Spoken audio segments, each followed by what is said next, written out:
মোহাম্মদ আবদুল্লাহ হাসান বলেছেন, কোচিং সংক্রান্ত আপনার প্রশ্নের উত্তরের কারণে শত শত শিক্ষক উপকৃত হয়েছে, তবে এক্ষেত্রে শিক্ষকদের মধ্যে কিছু কনফিউশন তৈরি হয়েছে। নিচের দুটো বিষয় পরিষ্কার করার জন্য আন্তরিক অনুরোধ রইল। ইনশাল্লাহ আপনার দুটো ক খ কমেন্টসটা দেখে আমরা উত্তর দিচ্ছি। আপনি কতে বলবেন যে কোচিংয়ে সরকারি নিষেধাজ্ঞা রয়েছে, তবে কোনো শিক্ষক যদি ক্লাসে ঠিকমতো সঠিকভাবে পাঠদান করেন, এরপর অতিরিক্ত সময়ে কোচিং করান, তাহলে তার সেই ইনকাম তথা টাকার বিধান ইসলামী দৃষ্টিকোণ থেকে হালাল হবে কি না হারাম হবে? কেননা তিনি তো কোচিংয়ে টাকাটা নেন পড়ানোর বিনিময়ে, আর পড়ানো তো হালাল। এই জায়গায় আমরা বলবো যে আপনি আপনার শিক্ষা প্রতিষ্ঠানের সাথে কি চুক্তি করেছেন। শিক্ষা প্রতিষ্ঠান তো আমাদের লোকাল একাডেমিক প্রশাসনকে ফলো করে। তো যেহেতু ফলো করে, যদি কোচিংয়ে নিষেধাজ্ঞা থাকে তাহলে শিক্ষা প্রতিষ্ঠানও আপনাকে হয়তো এভাবেই চুক্তি করেছে যে আপনি স্কুলে যতদিন থাকবেন কোনো কোচিং করাতে পারবেন না, তাহলে আপনার জন্য কোচিংটা তখন জায়েজ হবে না। আর যদি আপনি কোথাও প্রাইভেট পড়ান, আপনি হয়তো কোচিং বলতে প্রাইভেট পড়ানোকেও মিন করতে পারেন। প্রাইভেট পড়ানো যদি আপনার শিক্ষা প্রতিষ্ঠান আপনাকে অনুমতি দেয়, হ্যাঁ, প্রশাসনে যদি নিষেধাজ্ঞা না থাকে তাহলে শিক্ষা প্রতিষ্ঠান আপনাকে অনুমতি দিবে, আর যদি অনুমতি দেয় তখন আপনার জন্য এটা হালাল হবে। খ, আপনি বলেছেন বেসরকারি শিক্ষকগণ কি পড়াশোনা সংক্রান্ত সরকারি নিয়ম মানতে বাধ্য নাকি তারা স্বাধীন, ইসলামী দৃষ্টিকোণ থেকে জানতে চাই। আসলে দেশে সরকারি শিক্ষা প্রতিষ্ঠানের যেমন বিশেষ কিছু নীতিমালা আছে, ঠিক তেমনি বেসরকারি শিক্ষা প্রতিষ্ঠানের জন্য বিশেষ কিছু নীতিমালা আছে। অনেক সময় বেসরকারি শিক্ষা প্রতিষ্ঠানের ক্ষেত্রে হয়তো সুস্পষ্ট নীতিমালা নাও থাকতে পারে, বা হয়তো একটা দুটো নীতিমালা আছে। যেমন ইংলিশ মিডিয়াম স্কুলগুলোর ক্ষেত্রে সরকারি তেমন কোনো নীতিমালা নাই।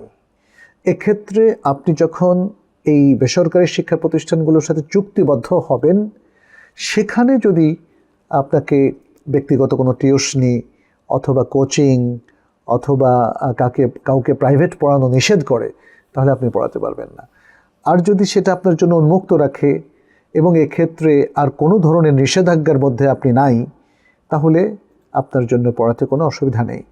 তবে মনে রাখতে হবে, সর্বাবস্থায় কোচিং বাণিজ্য যদি অনৈতিক কোনো কিছুর সাথে জড়িত থাকে, তাহলে কিন্তু আমাদের সেই ইনকামটা হালাল হবে না। অনৈতিক কিছু যেমন কি, যেমন অনেক কোচিং সেন্টার হয়তো যে কোনোভাবেই হোক তারা প্রশ্নপত্র আউট করে, অথবা যারা আউট করে তাদের কাছ থেকে জেনে নিয়ে তাদের ছাত্রদেরকে তারা জানিয়ে দেয় সাজেশনের নামে।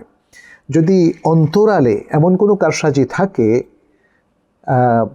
সাজেশনের নামে তারা মূলত প্রশ্নই আউট করে দিচ্ছে, হয়তো দু চারটা প্রশ্ন আরও বেশি অ্যাড করে নিয়েছে যাতে করে মানে বিষয়টা প্রশ্ন আউটের পর্যায়ে না যায়, কিংবা তারা আসল প্রশ্নের এবারতগুলোকে ভাষ্যগুলোকে পরিবর্তন করে দিয়েছে, কিন্তু মূল বিষয় একই থেকে গেছে, যে কারণে এই সাজেশন ফলো করলে যেই ভাষ্যেই প্রশ্ন আসুক না কেন সে উত্তর দিতে পারবে। এরকম অনৈতিক অনেক কিছু আছে। যদি বিভিন্ন কোচিং সেন্টারের মধ্যে অনৈতিক জিনিসগুলো থাকে, তাহলে তাদের ইনকাম হারাম হবে। আমাদেরকে পড়াতে হবে, সেই স্কুলেই হোক, ইভেন প্রাইভেটলি যদি আমরা অনুমতি পাই পড়াই, তাহলে কিন্তু প্রশ্ন আউট করা যাবে না, এবং আউট করা প্রশ্ন থেকেও কোনো সাহায্য সহযোগিতা নেওয়া যাবে না। পড়াতে হবে যেন আমাদের স্টুডেন্টরা জানে, বুঝে। একটা সময় তো আমরাও প্রাইভেট পড়তাম, তখন অবশ্য এই ধরনের কলুষতা যুক্ত না হওয়ায় প্রশাসন কিন্তু এটাকে নিষেধ করে নাই, কোনো ধরনের প্রশ্ন আউট হতো না, কিছু হতো না। তখন আমাদের শিক্ষকরাও আমাদের কোনো সাজেশন দিতেন না, তারা ইলাবোরেটলি আমাদেরকে আরও ভালোভাবে পড়াতেন, কিংবা আরও অনেক বই ধরিয়ে দিতেন। সেগুলো গাইড ছিল না, নোট ছিল না, সেগুলো ছিল টেক্সট বই, আরও উপর ক্লাসের বা এক্সট্রা, যেগুলো পড়ে পড়ে পড়ে আমরা আরও জ্ঞানের ভুবনে নিজেদের যোগ্যতা বিকাশের জন্য আমরা সুযোগ করতে পারতাম। তো এইভাবে যদি হয় তাহলে তো এর মধ্যে কোনো অবজেকশন থাকে না। অবজেকশনটা তখনই এসেছে যখন এই কোচিংগুলো একটা বাণিজ্যে পরিণত হয়েছে এবং অনেক অনৈতিক বিষয়ের সাথে তাদের সম্পৃক্ততা প্রমাণিত হয়েছে, তখনই এই জিনিসগুলোর প্রতি আসলে আমাদের অনেকের নজর পড়েছে। সরকার এগুলোকে নিষেধ করেছে, কিংবা প্রাতিষ্ঠানিকভাবে মানে পড়াশোনাটা অনেক দুর্বল হয়ে যাওয়ার কারণে এটাকে কোচিং বাণিজ্য হিসাবে নেগেটিভলি দেখা হচ্ছে।